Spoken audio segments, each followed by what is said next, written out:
Olá pessoal, como vamos? Depois de uma ótima repercussão do capítulo 1 de Josué, vamos dar seguimento ao projeto de leitura do Tanakh. Então hoje vamos fazer um vídeo para ler capítulo 2 de Josué. E vamos assim, sempre que possível, com a menor brevidade possível, né? Sempre mandando vídeos assim que der.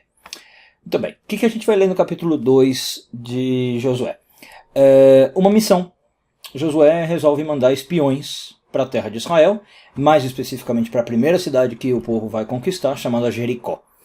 E quando a gente fala disso, não sei se para vocês acontece isso, para mim vem logo, claro, uma comparação com Moisés, que também manda espiões, né, para a terra de Israel.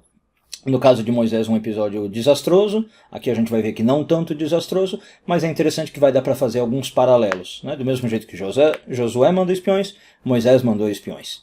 E a gente vai ver o que tem de diferente, o que tem de igual nessas duas histórias. Então, se você quiser acompanhar, vamos ler o capítulo 2. Se você não tiver a Bíblia, não tem problema. Vou pôr o texto na tela, mapinha, como a gente fez no primeiro vídeo. Tá? Vamos lá, espero que vocês consigam ver aí o texto. E começamos dizendo o seguinte. Vayishlach Yoshua ben Nun min hashitim, shnaim anashim meraglim heresh. E Josué, filho de Nun, mandou de Shittim duas pessoas, dois espiões. Bom, primeira coisa, a gente já tinha visto esse Shittim, mas vamos abrir aqui o mapa de novo, para quem talvez não viu o primeiro vídeo. Shittim é uma cidadezinha perto, bem perto de Jericó, espero que vocês estejam vendo o mapa aí. Deixa eu só pôr aqui a camada, para poder mostrar para vocês. New overlay, não é overlay. Só um minutinho, deixa eu achar onde é. Aqui, achei. Os lugares mencionados no livro de Josué. Então, vou dar aqui também um zoom, né? Claro, para vocês poderem ver melhor. Então, olha só, estamos falando aqui, estamos na região norte do Mar Morto, tá? Shittim é essa região aqui, montanhosa, também chamada de Abel Shittim, eu falei para vocês. E Jericó, tá vendo? Tá aqui, quase que paralelo. Tá? Então o povo está reunido aqui, do lado direito do Jordão, a gente viu, a leste do Jordão. Então eles ainda não entraram na terra de Israel. Né? Eles vão cruzar o Jordão e vão começar as conquistas por essa cidade aqui de Jericó. Okay? Aqui é então onde o povo está reunido esperando os últimos momentos antes de entrar. Bom, voltando ao texto, o que a gente vê lá? Esses espiões foram mandados em Heresh. O que é Heresh em hebraico? Foram enviados em silêncio. E aí tem duas interpretações aqui, meio, talvez uma ambiguidade do texto. Os espiões foram enviados em silêncio, talvez o sentido mais óbvio, foram mandados como espiões têm que ser mandados, né? Em silêncio, sem que ninguém saiba, eles foram em silêncio. Agora, a segunda interpretação, que eu acho que faz mais sentido, foram enviados em silêncio no sentido de que o povo de Israel não sabia que eles estavam sendo enviados. Então, isso vai em oposição ao que aconteceu com Moisés. Moisés, quando manda os espiões, é público, né? Aliás, o povo pede. O povo fala, Moisés, queremos mandar espiões, ver como é a terra. Moisés consulta com Deus, aprova, e aí tudo é feito publicamente, né? Abertamente aos olhos de todo mundo. Aqui não se trata disso. Aqui dá a entender que só Josué sabia da missão. Ele chama especificamente duas pessoas e manda. Interessante também pensar que a Bíblia aqui não conta para nós quem são esses dois espiões. Então nós também estamos meio como o povo de Israel. A gente está no oculto aqui, a gente está às cegas, né? Não dá o nome para nós de quem são esses espiões, é realmente uma coisa entre Josué e esses dois espiões. Os nossos sábios falam que provavelmente eles falam que era Pinhas e Caleb, né? Dois homens que estavam com o povo também no deserto. Pinhas, vocês conhecem a história, Caleb ben Yefuné, que era um dos amigos de Josué, que estava na história dos espiões. Mas a Bíblia não fala para nós quem são esses dois. Muito bem. E aí, o que Josué diz para eles? Lemor, lechureu et haaretz vet Jericó. Vão ver a terra e especificamente Jericó. Vaelchu vayavou beit isha zoná, ushmar achav, vaishkevu shama. E eles chegaram e vieram até a casa de uma mulher zoná. Zoná é uma prostituta. Ushmar achav, ela chamava Rachav, vaishkevu shama, e eles ficaram lá. Então olha que interessante, o nome dos espiões não tem, mas o nome da mulher que abrigou eles sim. Vamos ver algumas outras coisas antes, só para vocês saberem. Jericó, voltando aqui um pouquinho no mapa, foi achada, tá? É uma das poucas cidades bíblicas que a gente hoje tem comprovação de onde ela está, porque muitas cidades, estou pondo aqui para vocês verem de novo, muitas cidades que a Bíblia menciona, infelizmente a arqueologia não achou, a gente não sabe se elas realmente existiam, né? Jericó não é o caso, Jericó foi achado, os arqueólogos descobriram, ela está então perto do Mar Morto, nessa região, tem lá as escavações, não é a Jericó atual, tá? Hoje se alguém vai para Israel, você pode ir para Jericó, não é essa, a Jericó bíblica, ela está a algumas milhas, alguns quilômetros da Jericó moderna, não muito longe, mas ela foi encontrada. Bom, o que é interessante aqui a gente ver, eles vão para a casa de uma prostituta, né? E aí os sábios ficaram meio que tentados a explicar por que eles foram para a casa de uma prostituta. A primeira coisa interessante a falar é que existe uma tradução do Tanakh para o aramaico, que às vezes a gente usa bastante, e na tradução do aramaico a mulher não é apresentada como uma prostituta, a tradução é que ela era simplesmente uma, como chama, alguém que tem um hotelzinho, uma hospedaria. Ela cuidava da hospedaria. Então, talvez o tradutor aramaico ficou incomodado em traduzir como prostituta, não sei porquê, ele mudou para uma hospedaria. Agora, os comentaristas tendem a dizer o quê? Por que eles foram para a casa da prostituta? Porque num prostíbulo, o que geralmente acontece? As pessoas passam por ali, elas não ficam, né? Elas só vão lá passar a noite e vão embora. E lá elas falam em voz alta. Isso que os nossos comentaristas dizem. Lá elas se soltam.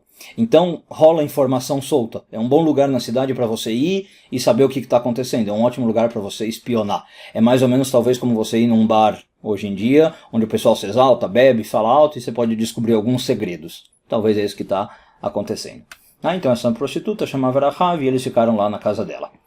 Bom, no próximo, a partir da frente, dos versículos 2 a 5, parece que o narrador dá uma acelerada no processo. Ele vai tentar contar o que acontece, acho que talvez até para mostrar como foi realmente, a coisa desenrolou um pouco rápido. Ele diz o seguinte: Vayomer lamelech Jericho lemor. E aí chegou até os ouvidos do rei. Alguém disse para o rei de Jericó, dizendo: Hine anashim bau hena alayla. Eis que vieram homens esta noite, Mibnei Israel, esses homens são do povo de Israel, Lachpor et haaretz. Eles vieram investigar a terra. Aqui a tradução diz espiar, né, a tradução do Almeida, mas Lachpor em hebraico é cavar, no sentido de cavar informação, né, de extrair alguma informação. Então essa informação chega no rei. Tá? E aí no versículo 2:3, Vaishlach melech Jericho el Rahav lemor. Na mesma hora, tá vendo como eu falei que dá uma ideia de acelerar o ritmo, né? Sem demora, o rei já manda homens para Rahav e começa a falar com a Rahav, dá a ideia de que os guardas vão lá, batem na porta, né? Não dá nem tempo de se preparar, e diz o que para ela? Hotzi hanashim abaim elaich. Tira os homens que vieram para você, põe para fora, manda eles aqui que a gente quer falar com eles, quer prender eles, sei lá. Elai hasher bau leveiter, os homens que vieram para sua casa, kilach poret kol haaretz bau. Eles falam a mesma coisa, que eles vieram sondar a terra, eles vieram investigar a terra, eles vieram espionar, né? Põe eles para fora que a gente quer eles. E aí, versículo 2:4, Vatikach Isha et shnei anashim vatitzpeno. Aí a mulher pegou os dois homens e os escondeu. De novo a ideia de que tudo rápido, os guardas bateram, talvez gritando lá na porta. Enquanto a porta ainda está fechada, ela vai lá, esconde eles, e ela diz, aí ela provavelmente abre a porta, sai e fala, Ken, ba'u elai hanashim. É verdade, vieram para mim homens, eu não estou negando, mas velo yadati me'ain hema, eu não sei de onde eles são. Eu não perguntei quem são, de onde eles vieram, não sei se são espiões ou não, isso que você está falando, não sei, pode ser uma suposição, né? Uma curiosidade, esse verbo aqui que o hebraico está usando, titzpeno, escondeu, mas está no singular. O escondeu. Então os comentaristas, tanto a maioria dos comentaristas, mas o Rashi, o Radak, dizem que por que está no singular? Porque a Rahav escondeu cada um dos espiões separadamente, em dois lugares diferentes. Né? Pegou um e escondeu, pegou outro e escondeu. Tá? Ela não escondeu os dois juntos. Então, ela faz isso aí, e no versículo 2:5, ainda nesse ritmo acelerado, Vayechi achar lasgor bachoshech, ainda era Raha falando, e o que aconteceu? O portão da cidade estava para fechar, porque era noite, Ve'anashim yatzau, e os homens foram embora. Então, Jericó era uma cidade murada, né? A gente vai ver depois que quando o povo vai conquistar, eles têm que derrubar a muralha. E a cidade murada tinha um portão, esse portão fechava à noite, por questão de segurança. Hoje a gente tem a mesma coisa, às vezes em cidades com vilinhas, aqui em São Paulo tem muito, não sei de onde vocês estão, às vezes fecha-se uma ruazinha, né? Ali faz uma vilinha, aquele portão fecha depois das 6 da tarde, 7 da noite, mas aqui é a mesma coisa, o muro fechava. E o que a Rahav está falando? O portão ia fechar à noite e esses homens foram embora antes de fechar. E ela responde o quê?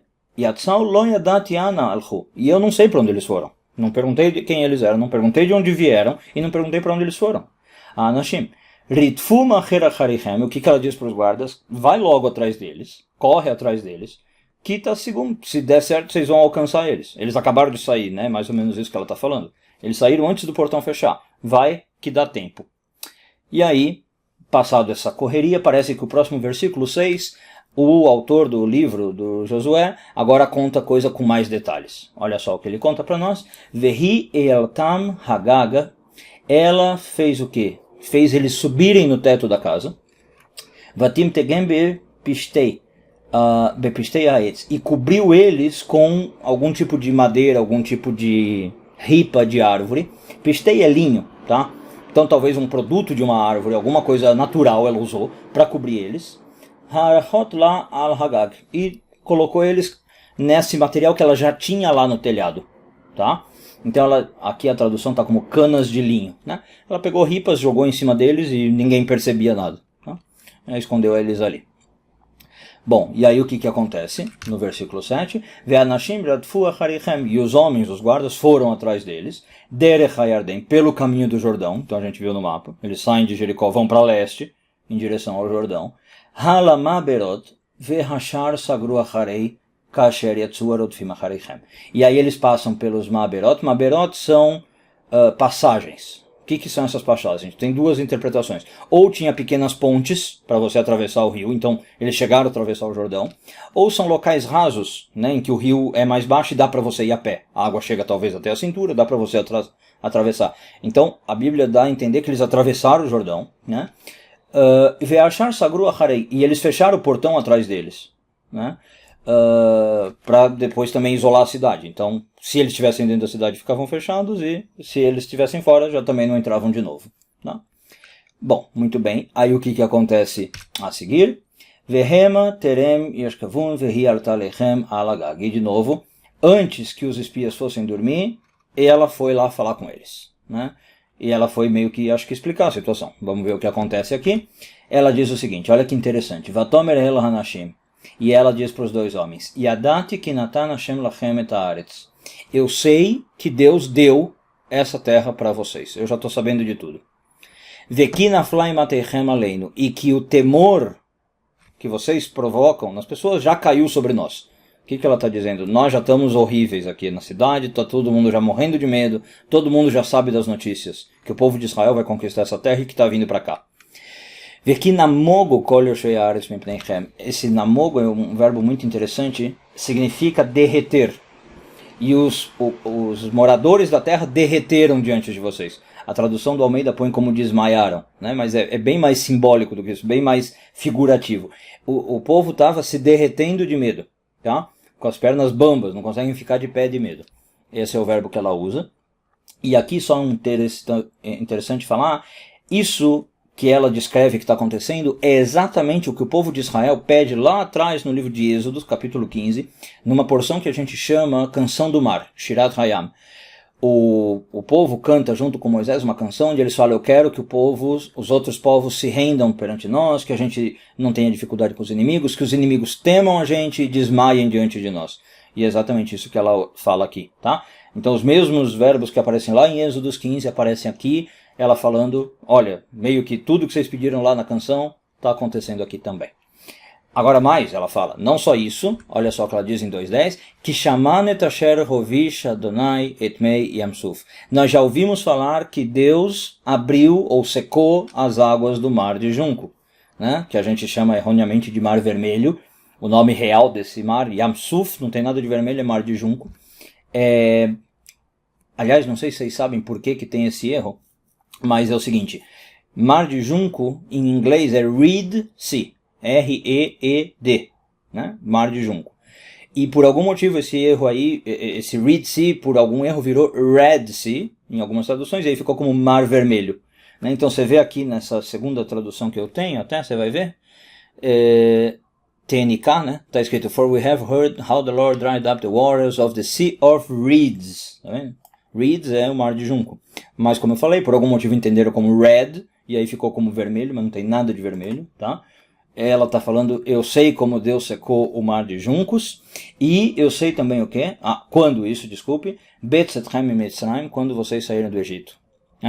Ve asher asitem lishnei malchei emori. E nós também sabemos o que vocês fizeram com os 2 reis emoreus, Asher be'ever ha'Yarden, que moram do outro lado do Jordão. Quando vocês estavam ainda no deserto, ainda não tinham entrado na terra. Quem são esses 2 reis? Sihon e Og. Tá? Sihon e Og, a gente menciona eles até hoje em rezas hebraicas, né, como sinal de, olha como Deus estava do nosso lado. A gente no meio do deserto, sem nenhuma organização militar, conseguiu vencer 2 reis emoreus. Né? E o que ela diz? Asher echeramtem otam. A gente sabe o que vocês fizeram com eles, como vocês destruíram eles. Né?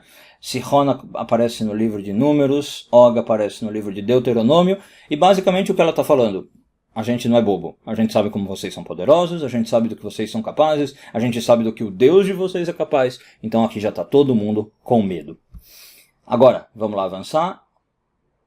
No 2.10 ela diz isso, no 2.11, Vanishma vaimas levavenu, e ela fala de novo, nós ouvimos isso e o nosso coração, vaimas também derreteu, se dissolveu, nosso coração se liquefez dentro de nós. Ninguém aqui tem ânimo de lutar contra vocês. Ninguém tem nem a ousadia de querer lutar com vocês. Porque o Eterno, o Deus de vocês, ela fala, não é o meu Deus, eu sei, é o Deus de vocês, Ele é o Deus dos céus acima e da terra abaixo. Eu sei que não tem ninguém como Ele. Nós já sabemos que não tem ninguém como Ele. 2.12 Veata hishavu nali badonai ki asitim achem chesed veasitem nam gam atem im beit avi chesed. Olha só que interessante. Ela se rende a todo esse poder e ela fala o seguinte, eu vou então agora pedir para vocês que vocês façam um juramento no nome do Deus de vocês. Que vocês façam comigo bondade, chesed, e façam também com a casa do meu pai bondade. Tá? Ela está falando mais ou menos o seguinte, do mesmo jeito que eu fiz bondade, eu quero que vocês façam bondade comigo. Né? Unetatem li ot emet, e que vocês me deem um sinal verdadeiro desse pacto que eu quero firmar agora com vocês. Eu quero ser benemérita, né, da bondade de vocês. Eu quero que vocês me deem um sinal.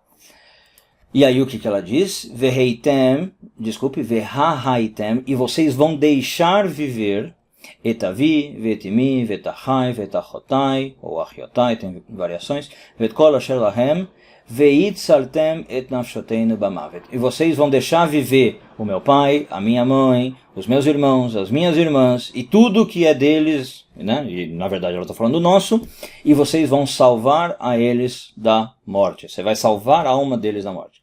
Então o que ela está falando? Eu sei como vocês são poderosos, eu sei que daqui a pouco vocês vão entrar na cidade, mas eu quero que você poupe a mim e a minha família. Olha que legal o que acontece agora no versículo 14. Qual é a resposta dos espiões? Eles não falam, talvez, nós vamos ver, vamos consultar o nosso líder, Josué. Não, eles se comprometem. Eles assumem a autoridade e eles dizem, eles fazem o juramento que ela pediu. Olha só. Vayomru la hanashim, e disseram para ela os homens, Nafshenu tarteichem lamut. A nossa alma fica no lugar da vossa para morrer. Ou seja, se alguma coisa de errado acontecer, nós nos responsabilizamos. Im lot agidu et vareinu ze, vehaya batei Adonai lanu et haaretz ve'asin imach hesed ve'emet. Então o que ele disse? A gente responde pela vida de vocês. Tá? Com uma condição, eles falam. Im lot agidu et vareinu ze. Se você, claro, não abrir a boca do que está acontecendo aqui. Nós somos espiões, não conta na cidade, né, que nós viemos. E aí, quando o Eterno der as terras para nós, nós vamos fazer com você Hesed ve'emet, essas duas palavrinhas, bondade e verdade. O que significa bondade e verdade? Alguns comentaristas dizem que é uma bondade de verdade, que eu teria que ler, né? Que o que eles estão fazendo realmente é um ato de bondade real, né? Agora, tem uma interpretação que eu gosto muito do Radak, que ele diz o seguinte: por que eles falaram bondade e verdade? Bondade é no sentido, algo que ela não merecia. Em que sentido? Ela pediu bondade para a família. Porque quem ajudou eles foi ela. Mas o que ela está pedindo? Salva meu pai, minha mãe, meus irmãos, minhas irmãs, tudo que eu tenho em casa. Então isso é bondade do povo de Israel fazer, né? Não matá-los. E verdade é algo que ela sim merece, aí é ela. Então quando eles falam vamos fazer bondade e verdade, quer dizer, nós vamos fazer o que você merece e mais do que você merece. Aí está a nossa bondade. Tá? Muito bem, vamos ver o que acontece. É o seguinte, Vatoridem behevel beada halon. E aí ela fez eles descer por uma corda, pela janela, né, por uma das janelas da casa. Por quê? Que veitá bekira romá, porque a casa dela ficava no muro da cidade. Era uma da periferia da cidade, né? Uba romá e yoshevet. E ela residia no muro. Aqui tem uma coisa interessante a falar, só para quem gosta de arqueologia. O sentido literal é esse, né? Então ela morava perto do muro, se pulassem pela janela dela, saíam já fora da cidade. Já pulavam o muro e saíam fora da cidade. Mas o que acontece? Os arqueólogos que eu falei que descobriram Jericó, descobriram que na verdade Jericó tinha uma muralha dupla, tá? Tinha uma muralha, um espaço e outra muralha. E aí, com isso a gente consegue talvez ler o que está aqui, com que ela morava, na verdade, no meio dessas duas muralhas. Né? Que veitá bekir a Romá, esse bekir pode ser lido como dentro, percebe? No meio das duas muralhas. Então, o que pode estar acontecendo é, não que ela usava uma das muralhas como parede da casa dela, que é a leitura talvez mais básica, né? Ela tinha 3 paredes que ela construiu, e uma era da muralha da cidade. É uma leitura. A segunda não, ela morava entre as duas muralhas. Enfim, eles pulam, né? E se salvam por causa disso, né? Porque ela morava perto da cidade. Agora, olha só que interessante. A partir do versículo 16, ela vai fazer um diálogo com eles.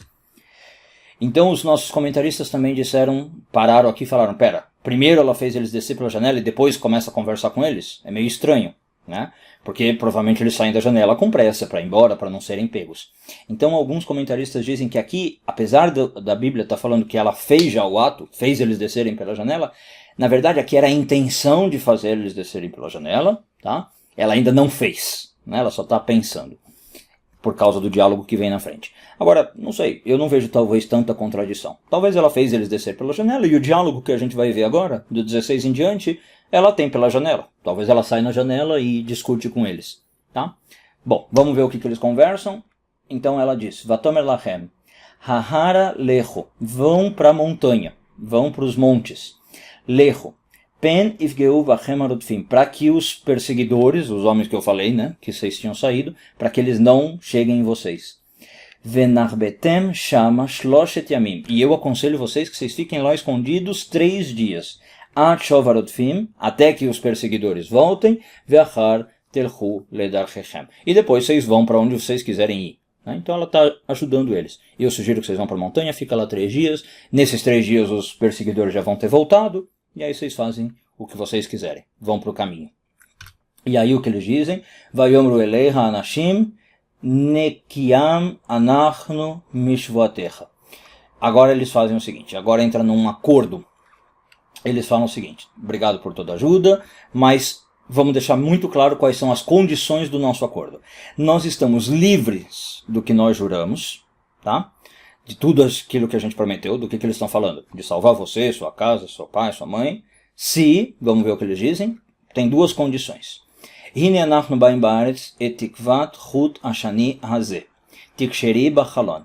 Quando nós viermos conquistar a terra, você tem que ter este fio vermelho, esse fio de cor vermelha, amarrado na janela pela qual a gente acabou de descer. Você vai ter que marcar isso. Tá? Asher horadetenu bo. Vet avicha, vet imer, vet achicha, vet kol beit avich, tasfi alaich abaita. E a segunda condição, além de amarrar esse fio, você tem que deixar todo mundo que você quer proteger junto na sua casa. Teu pai, tua mãe, teus irmãos, tudo que você quer na sua casa. Se você não fizer essas 2 coisas, a gente está livre do juramento. Ok? Então, quais as condições? Amarrar esse fio vermelho, para sua casa ficar marcada e todo o povo de Israel sabe que não vai poder atacar a casa. E as coisas têm que estar dentro de casa. Né? Quem você quer proteger. Se sair, já não somos responsáveis. No versículo 19, eles falam 2 condições, digamos, da quebra de contrato também. Ele diz o seguinte, Ve'haya kol asher etze midaltei beiter, E se qualquer coisa sair da porta da tua casa, se um animal sair, se uma pessoa sair, a Hutsa, damo berosho. O sangue dele está na cabeça dele, ou seja, ele é responsável pelo sangue derramado. Nós não temos culpa. Ok? Ve'anachnu nekim. E nós estamos limpos. A gente vai responder por quem estiver dentro da casa. Aí o sangue dessa pessoa está na nossa cabeça, se acontecer algo. Se não, está na cabeça dele. Segunda condição, ve'chol asher yeitach babait damo berosheinu. Imiad tihiebo. Não é a segunda condição, desculpe. Ele reforça isso. E tudo que tiver com você na sua casa, damo berosheinu, o sangue da pessoa está na nossa cabeça se acontecer alguma coisa. Tá? Então eles falam isso. Quem estiver na sua casa, a gente responde. Saiu, não somos mais responsáveis. Vamos ver o que ele diz no 20. Qual é a segunda condição de quebra de contrato? Ve'im tagidi edvareinu ze ve'hainu nekim mishvatach. Se você contar o que aconteceu aqui, se você abrir a boca, delatar nossa missão, claro, não pode, nós somos espiões, tem que ser em segredo. Se você contar, estamos de novo, nekim mishvater. Estamos limpos do que juramos para você, asher e shabbat. Aí, não conte mais com o nosso juramento, o acordo está desfeito. Tudo bem? Então, eles pedem para ela fazer duas coisas, para manter o acordo, e fala que duas coisas violam esse acordo. Depois, 2:21, Vatomer kedivrechem ken hu. E ela disse, exatamente o que vocês falaram, pode ficar tranquilo, eu vou fazer. Entendi e acordo, concordo. Né? Ela está como se fosse assinando esse contrato verbal. Vateshalchem, vaelchu, vatikshoret, vatashani bachalon. E aí ela mandou eles embora, deixou eles ir embora, e amarrou já o fio vermelho na janela. Então, veja, eles vão atacar a cidade daqui a 3 dias. Né? Eles vão ficar pelo menos no monte 3 dias. A gente viu no primeiro capítulo que Josué prepara o povo 3 dias, mas ela nem perde tempo. Eles acabaram de ir embora, ela já põe o fiozinho na janela para talvez nem esquecer. Já amarrou o fio vermelho lá. 2:22, e eles foram, ficaram na montanha por 3 dias, até os perseguidores voltarem para a cidade de Jericó. E esses perseguidores, esses perseguidores perguntaram em todos os lugares sobre esses 2 homens, perguntaram na estrada, perguntaram talvez nas hospedarias do local, não encontraram, claro, né? Foram enganados. Então, nesses 3 dias, os espiões ficaram ali no morro. 2:23, olha só o que acontece, também agora um contraste com Moisés. Vai a chuvo, shnei hanashim, e os 2 homens voltaram. Vai erdu meahar, desceram do monte. Vai avru, vai avru é atravessaram. Atravessaram o quê? O Jordão, né? Foram de novo para leste. Vai avô ele Yoshua, foram ter com Josué, Yoshua bin Nun. Vai esaprulo et kol hamotzot otam, e contaram para ele tudo o que aconteceu. Qual é o contraste? Os espiões de Moisés, quando eles voltam, contam para todo mundo. De novo, é algo público. Né? Eles relatam para todo mundo o que aconteceu. Para Moisés, para os líderes, para o povo. Aqui, não. Fica claro de novo que esses 2 espiões vieram para Josué e contam para ele só o que aconteceu. Né? Tudo é feito em segredo, como a gente viu lá atrás, Beheresh. Talvez o resto do povo nem ficou sabendo. Aliás, tem uma questão interessante também aqui que eu lembrei agora. A própria palavra usada para designar essas pessoas é um pouco diferente. Na história aqui do Josué, a gente usa Meraglim, que são os espiões. Na história do Moisés, primeiro eles são chamados de Meraglim, de espiões, mas depois eles são chamados de Tarim. Tarim são exploradores. Dá a ideia mais de algo aberto, não é tão secreto como espião. Tarim eu vou pela cidade para explorar, para ver, para pegar um relato, tá? Mais ou menos talvez como um jornalista faz, né? Não é algo secreto. E quando eles voltam, realmente é aberto. Todo mundo sabe que eles iam fazer isso, né? Então, todo o povo está sabendo, está esperando as notícias, todo o povo recebe as notícias. Eles vêm para fazer um relato da viagem. Aqui não, é a ideia de espião mesmo. Parece que só Josué e eles sabiam, tá? Então tem essa diferença, dá a entender que são 2 funções bem diferentes, o que Moisés fez e o que Josué fez, ok? A partir do próximo capítulo a gente começa a ver a conquista de fato da terra de Jericó, né? Muito interessante, mas só para encerrar, claro, o último versículo, vamos ver o que eles dizem para Josué. Vayomru el Yoshua, ki natan Adonai beyadenu et kol haaretz. Deus deu toda a terra na nossa mão, vegam namogu kol yoshvei haaretz mefaneinu. E todos os habitantes da terra estão derretendo diante de nós. De novo esse verbo derreter. Então o que eles trazem para Josué é um relato extremamente positivo, de novo ao contrário de Moisés, né? Em Moisés, teve 2 espiões que trazem relato positivo, 10 negativos. Aqui eles falam, Josué, tá tranquilo. A terra já está na nossa mão, certamente Deus entregou a terra, os habitantes estão morrendo de medo, só o que a gente precisa fazer é atravessar o Jordão e conquistar a terra. E como eu falei, é o que vai ter a partir do capítulo 3, a gente começa a discutir isso no nosso próximo vídeo. Como sempre, comentários, perguntas, deixa aqui à vontade, fazer o meu máximo para responder. Não se esqueça de curtir o vídeo se você gostou, se inscrever no canal, clicar no sininho para receber notificações cada vez que eu coloco um novo vídeo. Tá bom? Muito obrigado, um beijo grande e até a próxima.